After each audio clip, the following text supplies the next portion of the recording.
Virtual reality has gained significant traction within commercial use during the last few years, but has been used to teach and understand hard to grasp concepts for a lot longer. A common practice when making a VR experience is to simulate an environment that feels immersive and engaging to the user. Furthermore, VR can also be used to visualize what you normally cannot see with the naked eye, examples being inside complex pipe systems or the human body. This would make it seem like VR has a lot of promising potential when it comes to teaching or spreading awareness about a topic. Due to the project collaboration with Grundfos, it was decided to try and make a compelling VR experience that would address the growing problem of water scarcity, in this case referring to Cape Town, where they are facing a water scarcity crisis that calls for changes in habit. Information regarding water consumption and scarcity is readily available online, but it can be discussed whether it has enough of an impact on people.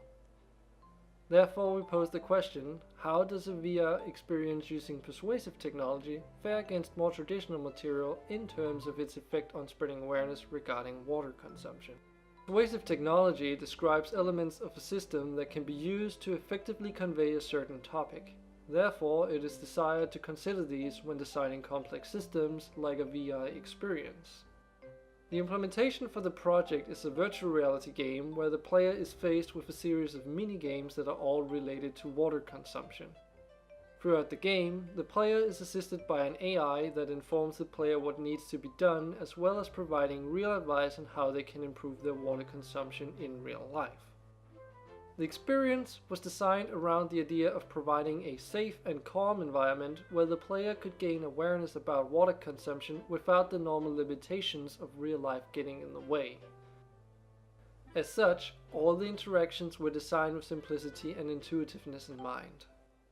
In order to address the problem statement, the game was split in two halves and a comparable piece of text along with a modified flyer was created, aptly referred to as traditional material.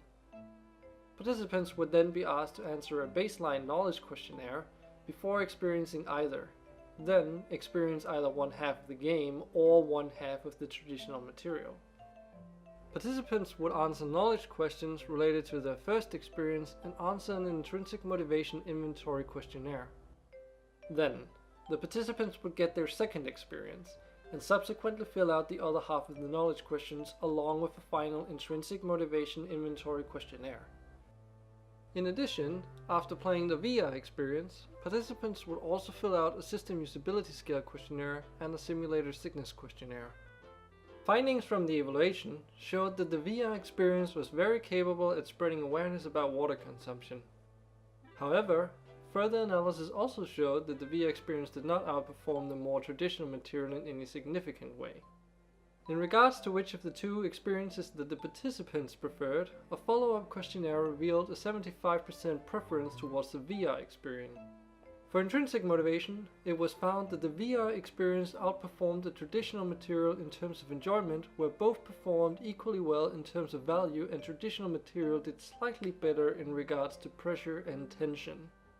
In terms of its usability, the VR experience scored above average with a classification between C+ and B-. Therefore, it can be argued that the classification is good enough for a prototype. A slight problem for the VR experience is how some participants showed symptoms of VR sickness through their answers.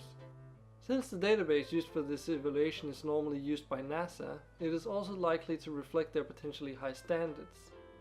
Yet, filtering out participants who had significantly high scores from the awareness analysis did not result in a significant enough improvement.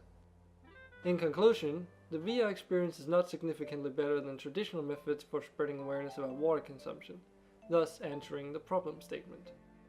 Still, there are more questions that need to be answered in order to figure out the usefulness of VR in regards to spreading awareness or, more broadly, teaching.